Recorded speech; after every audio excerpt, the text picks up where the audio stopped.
আসসালামু আলাইকুম, welcome to test cooking by Twinky. আমরা আজকে হঠাৎ করেই বের হয়ে যাই দুই বান্ধবী মিলে। দুজনের খুব মন খারাপ ছিল, লো ফিল করছিলাম। ভাবলাম দুজনকে মেসেজ দিই, দেখলাম যে সাডেন দুজনেরই বের হওয়ারই ইচ্ছা, তাই বের হয়ে গেলাম। তারপর আমরা একটা ড্রেসের শোরুমে গেলাম। ওখানে গিয়ে আমার ফ্রেন্ড কিছু কেনাকাটা করলো, আমিও ড্রেস দেখছিলাম। ভালোই ড্রেসগুলো সুন্দরই ছিল। পরে আমরা আড়ংয়ে চলে গিয়েছিলাম, ভাবলাম দেখি কী কী কেনা যায়। আড়ং থেকে কিছু প্রয়োজনীয় জিনিসপত্র কিনলাম দুজনেই। ও আড়ংয়ে তেমন একটা ভিডিও করতে দেয় না বলে আমি একটু করেই ভিডিও করেছিলাম। এরপর আমরা চলে গেলাম কুডোসে।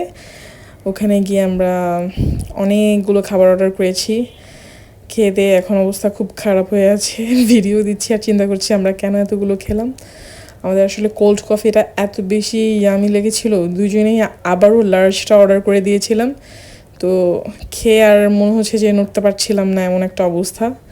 স্টিল মনে হচ্ছে এত ফুল হয়ে আছি যে কেন আমরা আসলে এতগুলো খেতে গেলাম। আমাদের আজকে সাডেন প্ল্যানটা খুব ভালোই হয়েছিল, অনেক এনজয় করেছিলাম। আজকের মতো এতটুকুই। আল্লাহ হাফেজ।